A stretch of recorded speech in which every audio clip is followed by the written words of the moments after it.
Svalbard is an archipelago situated in the Arctic Ocean, midway between continental Norway and the North Pole. The Norwegian sovereign islands are the northernmost settlement in the world, home to just 2,000 people.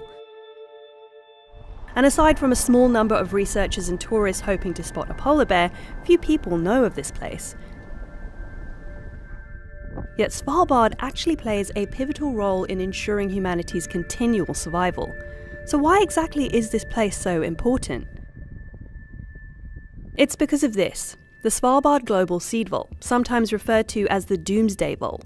Set 120 metres inside a mountain, this secure underground facility is capable of storing up to 2.25 billion seeds, collected from 4.5 million crop varieties around the world.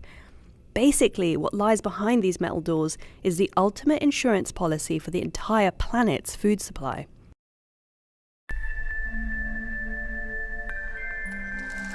I always get this feeling of going into a cathedral when I get there. It's just so amazingly quiet, and you get this divine feeling.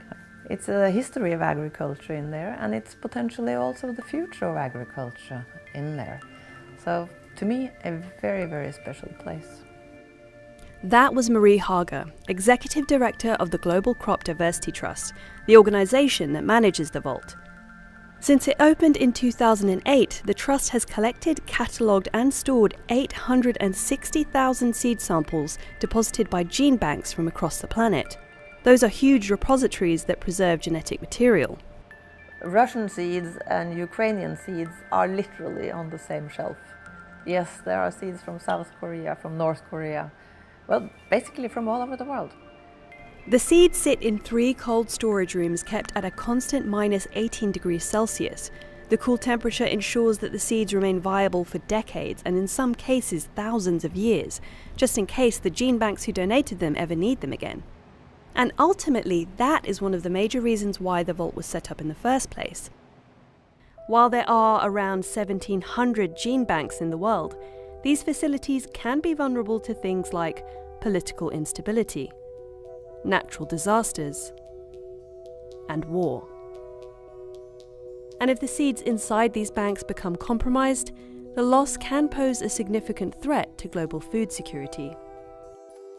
Ideally, we want to have a copy of each accession in every gene bank in the world in Svalbard, because we can hope that things don't go wrong in the world, but occasionally things do go wrong. And we have lost complete gene banks. We have lost gene banks in Iraq, we have lost gene banks in Afghanistan. The gene bank in the Philippines was first struck by a tsunami, and then it caught fire. So it's just illustrations of why it is important to have a backup system. Until recently, no one had ever put this system to the test, but that all changed with the outbreak of war in Syria. So one of the most important gene banks in the world is in Aleppo in Syria. Due to the war situation, the gene bank cannot operate as it should. The seeds are safe, but the land around the gene bank cannot be used, so they can't duplicate seeds, they can't share seeds with farmers and breeders and scientists.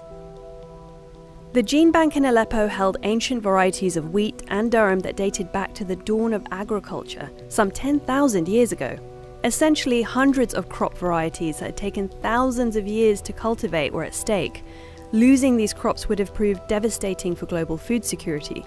So in September 2015, the Global Seed Vault received an urgent request from Aleppo, asking them to make a withdrawal.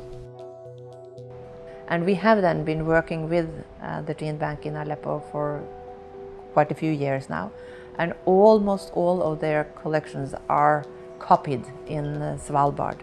They decided to take seeds out of the vault in Svalbard and then re-establish the gene bank. So you will see in the vault that there are some holes in the racks. There should have been some boxes there. So the seeds quite simply have been shipped back, or have been shipped then to Morocco and Lebanon. A total of 128 crates of seeds holding around 30,000 samples of wheat, barley, lentil and chickpea among others were removed. But the seeds couldn't be sent back to war-torn Syria. Instead, the samples were shipped to Morocco and Lebanon until they were able to re-establish the gene bank in Syria. They're being grown out there now, so they will re-establish the gene banks there, and when they have the first yields, they then will send seeds again back to Svalbard. While the seed bank in Svalbard isn't the only solution to global food security, it is reassuring to know that seed varieties from all parts of the globe are being held here, safe and secure, ready to be used in the next time of crisis. And now with Aleppo, we have seen that the Svalbard Global Seed Vault works as it should. When things go wrong, it is possible to go to the vault, retrieve the material, and then re-establish the collections.